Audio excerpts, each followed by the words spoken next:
در حقیقت ایسا ہی ہوا کہ پورے پاکستان میں عوام جو ہے ان کی صرف ایک اپیل پر جو ہے اپنے گھروں سے باہر نکل آئے. کروڑوں لوگ پورے پاکستان میں ان کی حمایت پر سڑکوں پر تھے. آپ کو یہ ساری رپورٹ مل چکی ہے, آپ دیکھ چکے ہیں کہ کم و بیش 60-70 شہروں میں جو ہے لوگ اپنے گھروں سے باہر نکل آئے, اور بین الاقوامی میڈیا نے بھی اسے بے پناہ کوریج دی ہے. وہ علیحدہ بات ہے کہ ہمارا مین اسٹریم میڈیا جو ہے اس وقت چونکہ موجودہ حکمرانوں کے ہاتھوں گروی رکھا جا چکا ہے تو انہوں نے بہت کوشش کی کہ اس کی خبر کو دبائیں, لیکن سوشل میڈیا نے ہر چیز عوام کے سامنے لا کے رکھ دی. دیکھیے, عوامی رائے جو ہے وہ دنیا کی سب سے بڑی عدالت ہوتی ہے. جب یہ رائے جاگتی ہے تو قوموں کا مقدر بھی جاگ جاتا ہے. کل عوام کی رائے جاگ گئی ہے. تمام متعلقہ لوگوں نے, تمام لوکل سہولت کاروں نے کل دیکھ لیا کہ انہوں نے کیا کیا ہے. کل عوام نے لازوال اعتماد کا اظہار کیا عمران خان کی قیادت پہ, اس کی پالیسیوں پہ, اور اتنا ہی بڑا عدم اعتماد کیا ہے یہ جو موجودہ سیٹ اپ ہے, یہ جو امپورٹڈ گورنمنٹ ہے, اسے لوگوں نے نامنظور کہا ہے.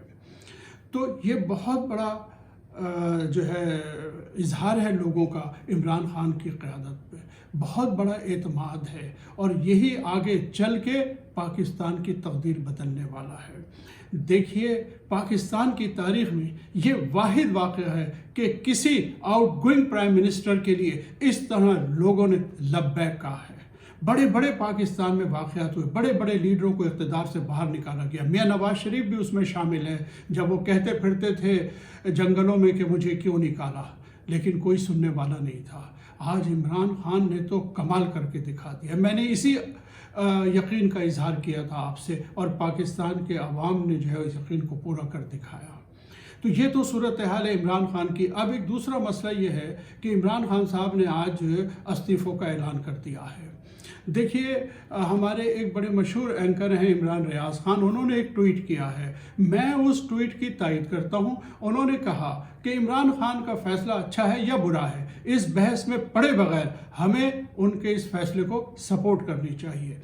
دیکھیے, بات یہ ہے کہ عمران خان کو یہ فیصلہ کرنا ہے کہ اگر وہ اسمبلی میں بیٹھ جائیں گے تو گویا وہ انڈورس کر دیں گے کہ یہ اسمبلی ٹھیک ہے. پھر جو ان کا بیانیہ ہے, جو وہ دعویٰ کر رہے ہیں کہ یہ لوگ ایک سازش کے نتیجے میں اقتدار پر آئے ہیں, تو ایسے لوگوں کے ساتھ بیٹھنا جو ہے وہ جو ہے اس کو ایک لیجیٹیمائز کرنا ہے اس حکومت کو.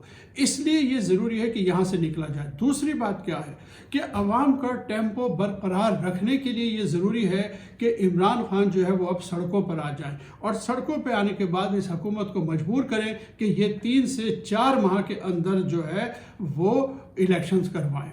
اور الیکشن کروانے کے لیے نہ صرف حکومت کو بلکہ متعلقہ اداروں کو بھی, جس میں الیکشن کمیشن جو ہے وہ سر فہرست ہے, انہیں مجبور کریں کہ 4 ماہ میں وہ الیکشن کریں. اگر حکومت یہ سمجھتی ہے, اور حکومت نے دھمکیاں دینا شروع کر دی ہیں, محترمہ مریم نواز صاحبہ مسلسل کل سے دھمکیاں دے رہی ہیں, لوگوں کو ECL پہ ڈالا جا رہا ہے بغیر کوئی جرم بتائے, اور شہباز شریف کے حلف اٹھانے سے پہلے یہ ساری کارروائیاں جو ہیں وہ شروع ہو گئی ہیں. یہ نئے پاکستان کو بنانے کی جدوجہد کا دوبارہ آغاز ہے. بے شک 2018 سے شروع کیا, لیکن ہمیں اس وقت بھی یقین تھا کہ صرف ایک الیکشن ہی کافی نہیں ہے, بلکہ یہ جدوجہد طویل ہوگی. یہ بھی جدوجہد کا ایک مرحلہ ہے.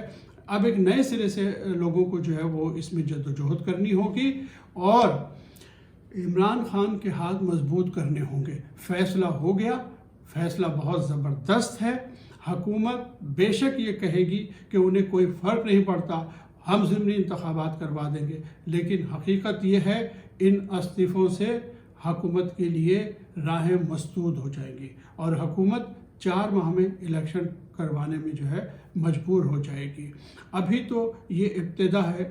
دیکھیے, موجودہ حکومت جو ہے وہ کیسی کیسی فاش غلطیاں کرے گی, اور بہت جلدی یہ ایکسپوز ہو جائیں گے. یہ ساری گفتگو جو کر رہے ہیں یہ سب ان کے گلے پڑنے والی ہے.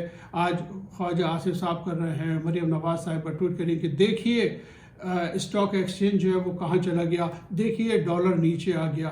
ظاہر ہے کہ اگر امریکہ کے غلاموں کی حکومت بنے گی تو وہ اپنے غلاموں کو کچھ نہ کچھ تو سپورٹ کریں گے، ورنہ شہباز شریف صاحب کی شخصیت اتنی کرشماتی نہیں ہے کہ ان کے آتے ہی اسٹاک ایکسچینج بھی اوپر چلا جائے، ڈالر نیچے آ جائے۔ یہ خود ہمیں اپنی سازش کا ثبوت فراہم کریں گے۔ ناظرین، آج تک کے لیے اتنا ہی، اگلی ویڈیو تک کے لیے اجازت دیجیے۔ اللہ حافظ۔